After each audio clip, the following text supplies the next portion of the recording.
Welcome to Whitetail Rendezvous, hosted by Bruce Hutchin. I'm so happy you've joined us today, and you're going to find out a lot about whitetail hunting on the show. This is Whitetail Rendezvous Podcast, episode number 385. Bianca Burnett's going to be on the show today. We're heading down to Georgia.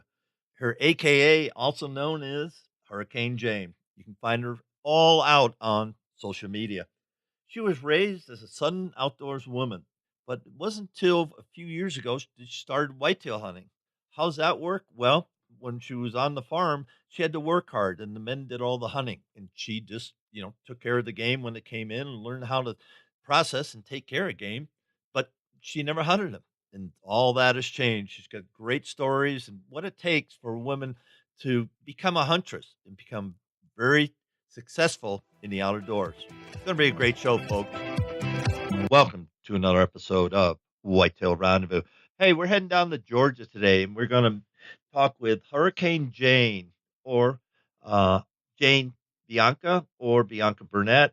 I don't know. Hurricane Jane, what's your best name? Outside of Hurricane Jane, most people call me Bianca Jane. All right. And Bianca Jane is a nurse. She works with kids, and she's just got into hunting. She's done some off-road racing and a razor junkie, and she's a country gal that grew up in a farm family. So I'm just excited to have you on the show, and welcome to Whitetail Rendezvous. Thank you. Thanks for having me. I'm excited to get to talk with you today. Share a little bit about my first year kickstarting my hunting life, and hopefully at the end of the show, I can talk more about and give more information about what it's like from the beginning coming in.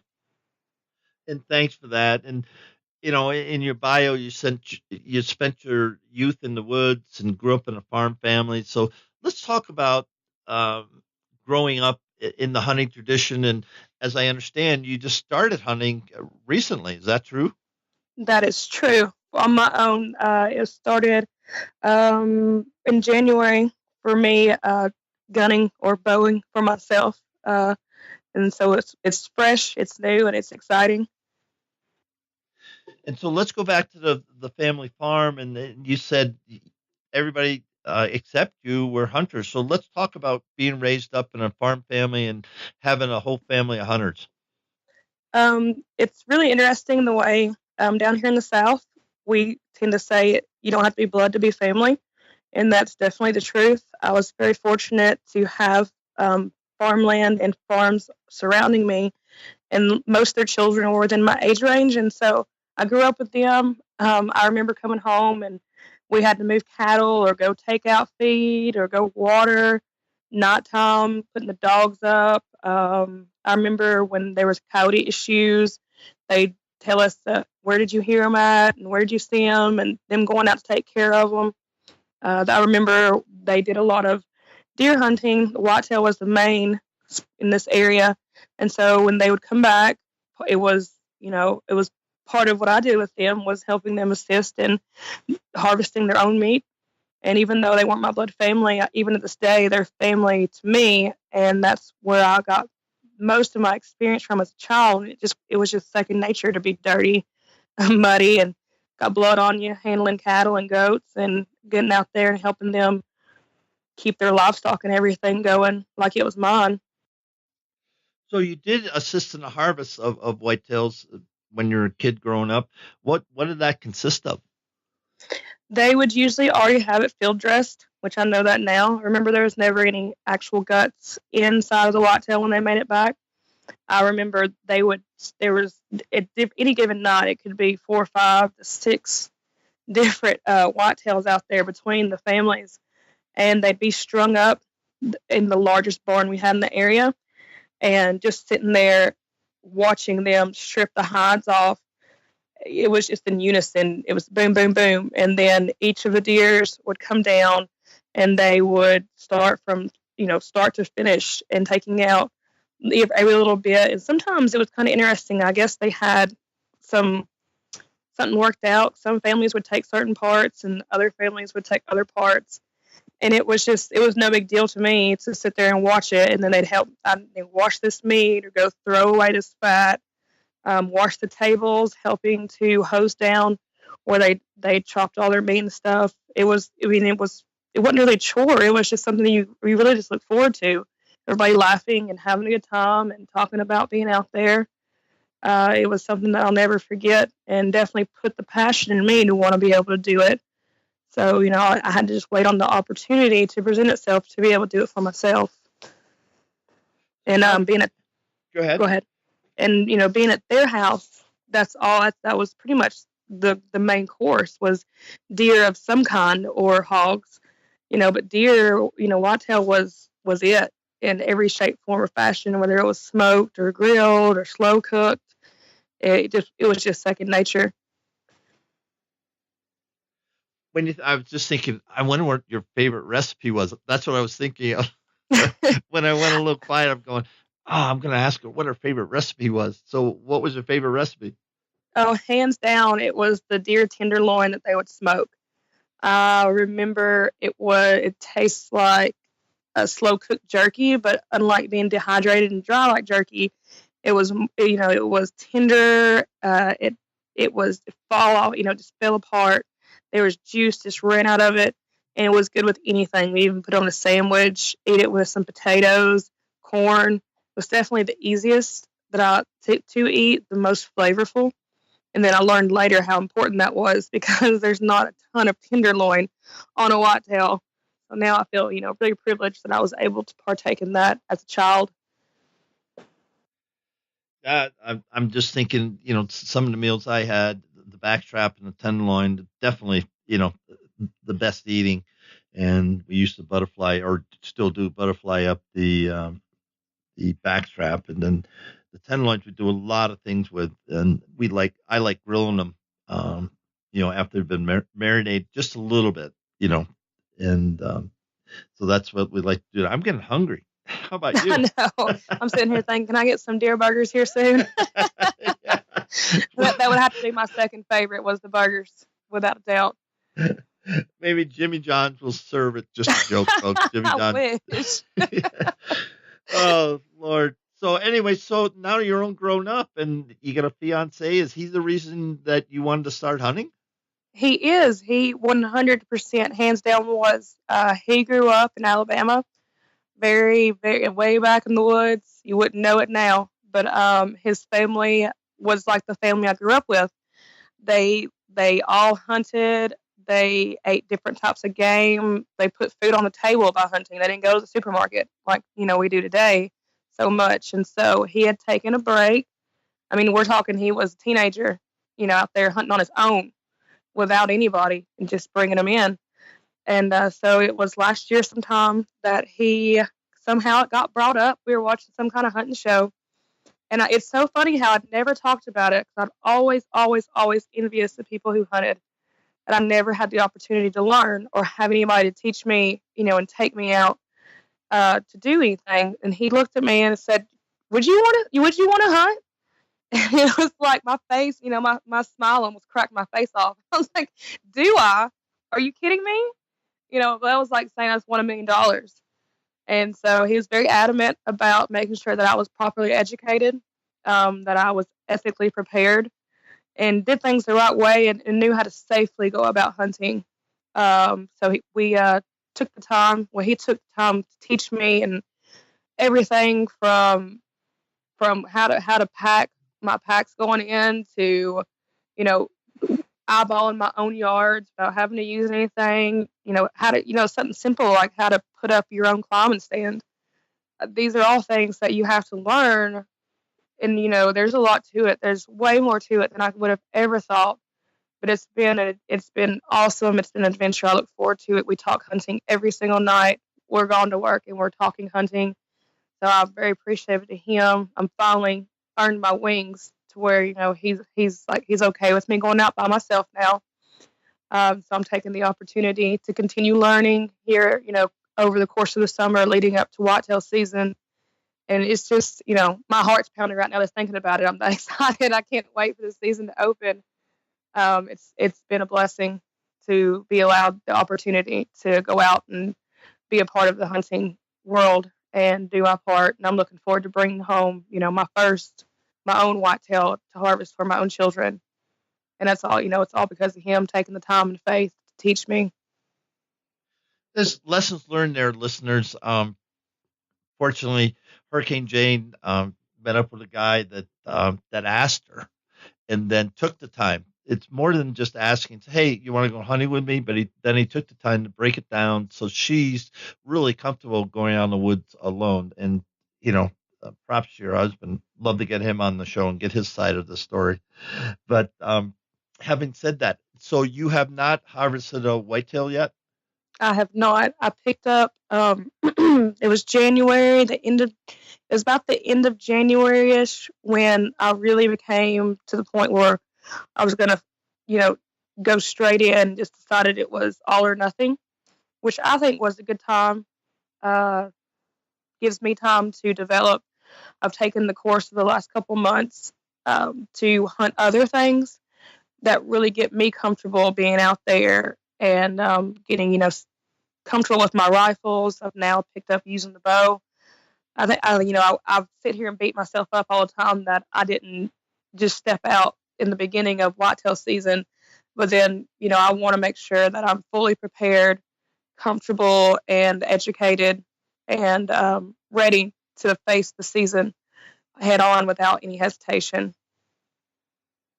So have you killed anything with your bow or your guns? That is a funny story. My first hunt out was a 2-day hog hunt. It was way down in South Georgia. It was definitely the test right there, because although I was out there, I think I added up in the 2 days, it was a little over 20 hours that I spent out there, just waiting. I never saw a single hog. It was hard, but it was a lesson that I needed to learn. Head on, you got to learn to sit, you got to learn to be patient, and you got to learn to walk away empty-handed.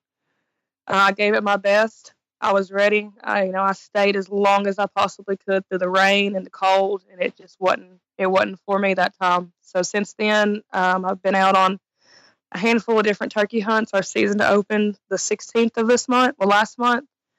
Another lesson learned, I walked up on a couple of different flocks, couldn't get them to come back. Walked up on one a couple of times, tried to loop around the ridge and call them in. Couldn't quite get them called in, but then I talked to some people. I think I'm a little bit better prepared, how to set up my coverage and how to mix up my calls. So, it's all a big learning experience. I'm heading back out this evening, actually, but it's great. It's, being out there, I think doing the hogs and the turkey are helping me prepare for my end goal, which is whitetail. It's toughened me up. I've trekked a lot of miles. I came home, my back's been killing me. I'm dirty. I'm wet. But it just makes you even more sick for it. It makes you want it even more when you do come out empty-handed. So I think it was something that I needed to go ahead and go through to be prepared, because, you got to earn it. It's not something that can be handed to you. In the warm-up, we talked about the perception of hunting. So let's just segue right into that segment of the show today. So share with people what exactly you mean by that. The perception of hunting, and I can say this from my own close friends and even some family that had doubts in me, which is kind of sad when you spend extended amounts of hours in the woods, you invest the time and the effort, and they just look at you, and it's almost like they're laughing because you didn't get a kill. And I don't think people really get it. They oftentimes, TV shows and big game hunters, they may not always show you and tell you just how long they were out there, the days they came back without anything. And so it can be really discouraging for a new hunter or a huntress that doesn't have somebody like I do to remind them that this is reality, not TV. And so for a new hunter, you really have to stop paying attention to the noise around you and listen to the people that matter. And those are the people that are experienced hunters, people that have put in years, the people who are dedicated, because they are the ones that know. The people that don't hunt or the people that just watch hunting, they don't understand the full concept of it. And so, like, one of my biggest things that I'm so grateful for is all the great people that I've connected with, and befriended, encouraging me and reminding me that what reality is, and reality is a lot of empty hands, a lot of miles, a lot of cold, a lot of hours. And but I'll get there. You just you got to stick it out. And I like how you're saying that. I was just reflecting that so many times, the grips and grins are important, and everybody, everybody's putting up their turkey that they're taking, on social media. And you said something very true.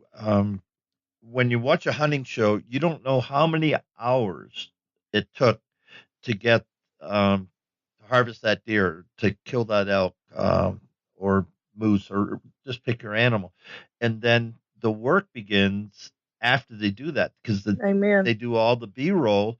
So you do all the hunting, and if you spend any time in woods at all, either on private land or public land, deer just don't come by every single second. Even in the rut, you might hear them busting. You might see a lot of activity, but having a buck come by in your kill zone, especially with a bow, uh, is extremely difficult. I can attest to that. Yeah, I've killed a lot of deer, and you know, um, but I've spent more hours in the tree stand. I don't know what the ratio is. I'd hate to, I'd hate to even think about it. I don't even want to think about that. But, Yeah. to me, the perception is I'm going hunting. I'm going to do the best thing I can. I have that privilege to go hunting. And to me, so many people miss that. And I did too for a long time. I didn't have the joy of the hunt. And very simply, what that means is just the joy of meeting people, traveling new places, hunting new ground, just the joy of being out there and Right. seeing deer. The experience. Exactly. And for a long time, it was, I've got to get this buck. I've got friends that have sides of barns. So that's 10 feet, 15 feet loaded with whitetails, DIY whitetails. And I go, how did you do that? They're just really good hunters. They are exceptional hunters.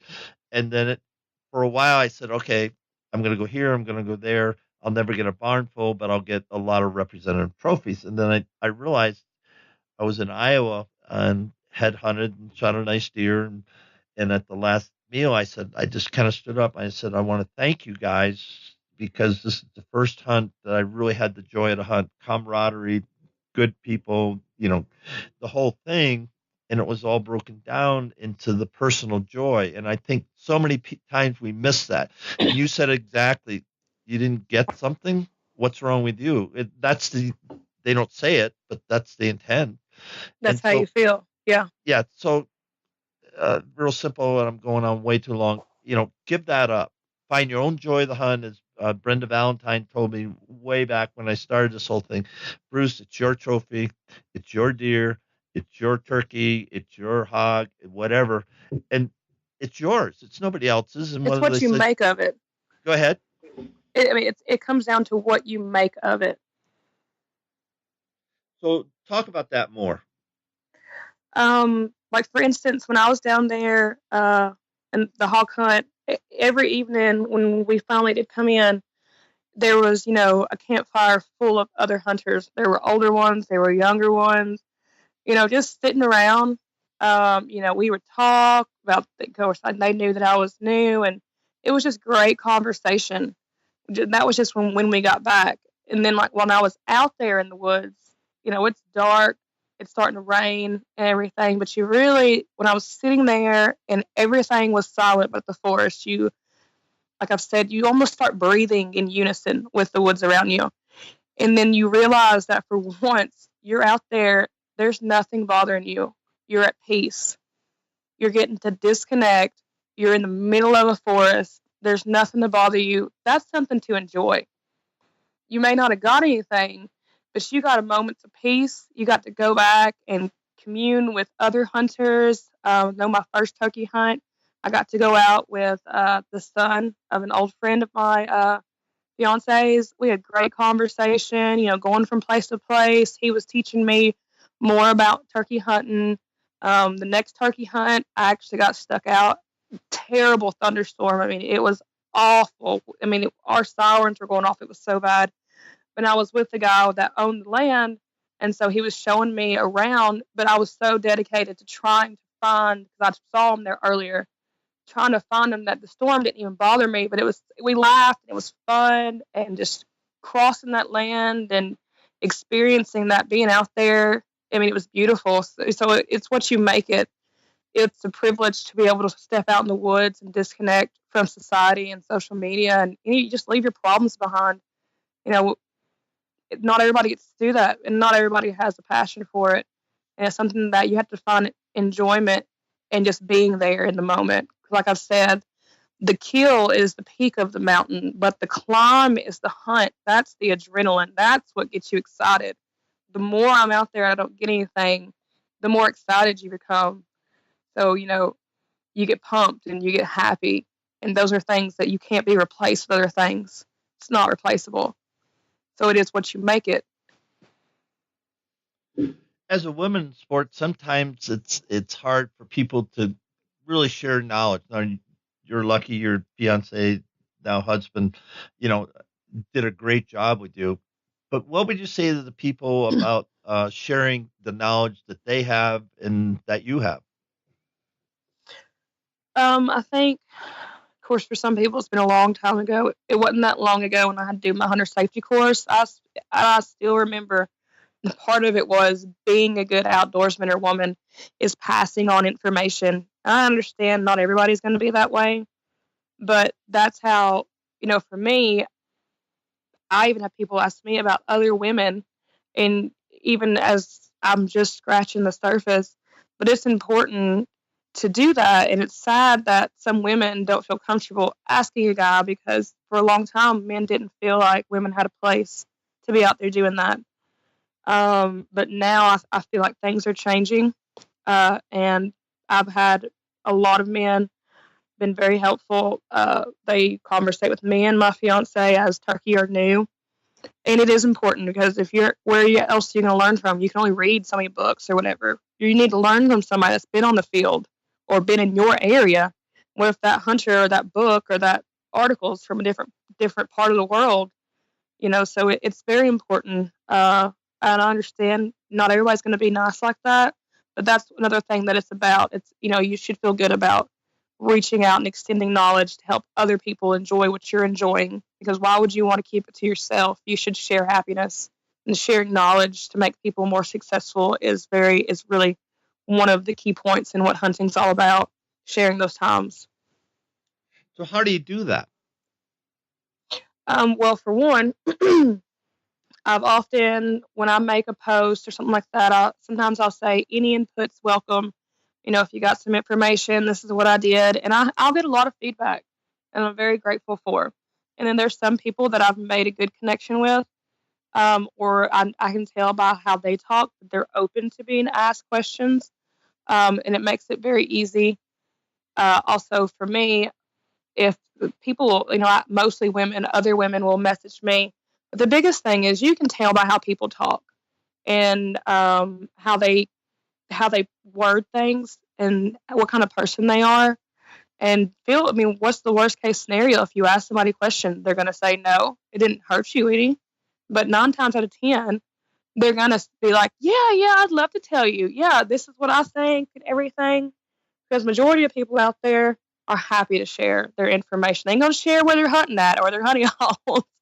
But they're gonna be happy to say, if I say I went out this time of day, and they're like, no, you went out the wrong time of day, or using the wrong call, or using the wrong food, blah blah blah. And a lot of people are open. You just got to step out and ask, and take the opportunity to find those people. Now let's talk about your hunting land. You said you get some leased land, or you get some land in Alabama and Georgia. How does that all come together? Okay, so it all started with Alabama, this is a great story. The land that we're club members on, it's a little over 2,000 acres. There's 10 members, so there's lots of room. The owner is very strict about, not over hunting and everything. Come to find out, this is the same land that my fiance used to hunt when he was a teenager. As a child, his family hunted on. So it had a lot of meaning when I found out we got on some land. And so that area, it's about an hour from here. We'll do mostly whitetail hunting on that. They've got lots. When I was out there a few weeks ago, there were buck tracks everywhere. Every plot of land that I went to, it was insane. And so then out there, you can set up your camper and everything. And it's family oriented. You peg on the board where you're going to be at that morning, and then you just go for it. And we share our stands. If somebody's got one set up and they're not going there, you're welcome to it. So then I came back home and communicated with some family friends, and come to find out they had land also here in Georgia. And they said, well, of course you can come on over. And we had a really bad coyote problem around here. And so it just kind of branched out, which is a big deal, especially when you're new to hunting. You don't quite realize how hard it is to find land, public land. We do have some public land. Of course, it's more difficult, in my opinion. But until you get in it, you don't quite realize you don't get to just walk out anywhere and hunt. It's a lot of land you got to get permission for, or pay your club fees to be able to be on that land. So we're very fortunate. I'm pretty excited to hopefully put down my first whitetail on the same land that he was on with his first. So do you like hunting out of ground blinds or hang-ons, or use climbers? We currently will use blinds. Also, we have ladder stands. It really kind of depends on whether or not we're going to be co-hunting or if we're going to, separate. I like the blinds because they're more comfortable, but I feel like I have an advantage with the climbing stand, the ladder stand. That's just my opinion. I could be wrong, but I love having that full view range above them. That's my personal preference. Now, it's a little harder to stay in those longer, but so it's nice to switch it up. Thanks for that. And let's touch on involving the whole family, because the whole show's been about your family. We started off with, the family farm that you hung out with and everything, and now you're starting your own family and going back to hunt the same land that your fiance, killed his first deer on. That's a hunting tradition. So how do you think that you're going to share this with your kids? That's something I'm really, really excited about. My children are still under the age of 10, so I'm very excited that when they're going to get to do some of the things that I got to experience when I was growing up. As far as my oldest one, I'm hoping to be able to bring him out for youth season this year.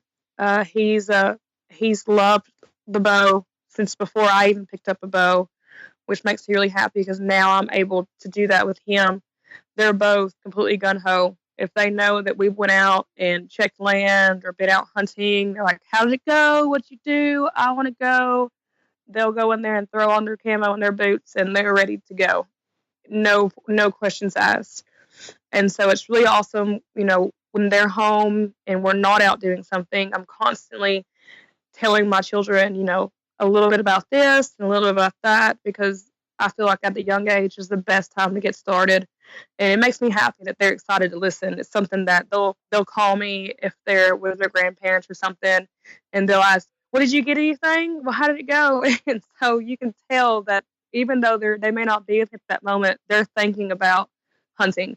And we watch a lot of hunting shows. One in particular is our absolute favorite.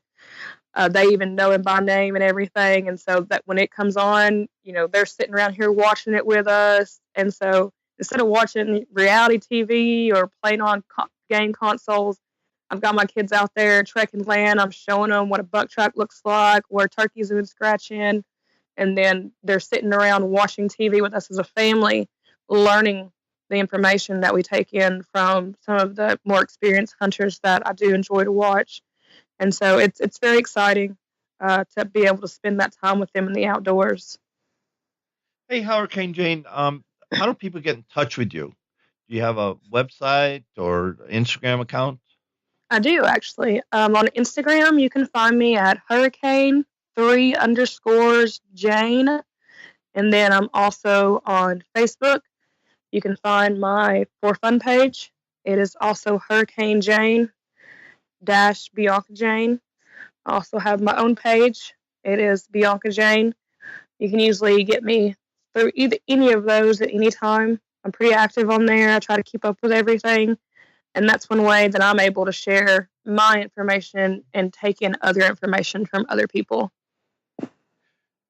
Thank you for that. And what's the biggest challenge you think whitetails present for taking a mature buck? Yeah, and from what I know as of right now, it's definitely the waiting game. You definitely, my fiance has beat it into my head that you're going to have to wait and be patient. Sit. You're going to get cold. You're going to be freezing. You got to have the patience to wait for the right one to walk through. And he said, you got two choices. You can, what type of hunter you want to be. And so, I made a choice, and, he's killed so many deer and whitetail that he's more of a trophy hunter at this point. And so I was like, you know what? I think that's what I'm gonna do my best. That I definitely think that the waiting game and being patient and not getting excited as a new hunter that you want to kill anything that crosses your path, because you kill one that's small, well, you're cutting your own neck for the next season. So you really need, for me to learn to be calm, be patient, not jump at the first thing that crosses my path, but wait for the right one that I'm really going to be proud of bringing home to my family. Thanks for that. We're at the time in the show now that you get to give some shout outs to your crew, friends at work, your fiance, or whomever. So have at it, and then we'll wrap the show. I definitely have a few people that have worked with me. Lit coolers is definitely my all-time. Got to have my lit cooler, the cooler that lights up the night. They're big supportive of women who hunt. They've supported me from the beginning. Titanium archery products helps me keep my bow stabilized. Nature's Paint helps keep my face covered without breaking my skin out. Definitely a shout out to my fiance. I wouldn't be here without him, without a doubt. My children, those two for putting up with me and all my crazy. And of course, my mom for not having a heart attack when I tell her that I'm out there. I think that will about sum it up. Well, on behalf of thousands of listeners across North America, Hurricane Jane, it's really been fun. I mean, I've been smiling through the whole thing because you're what's good about the sport. You get a healthy outlook. You understand it. You're willing to learn. You're willing to share, and you're just passionate about whitetail hunting. So, props to you. Congrats.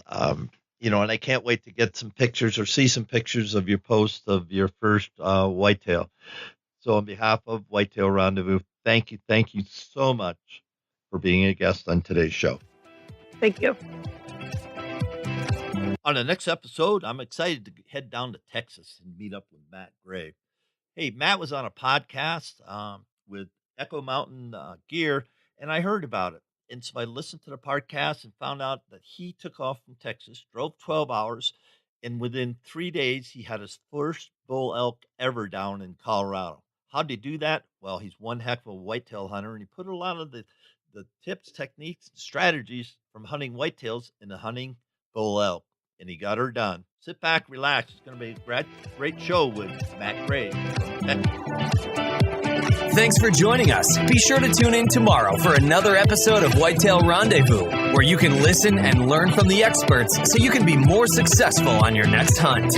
Until next time, listen, learn, and succeed.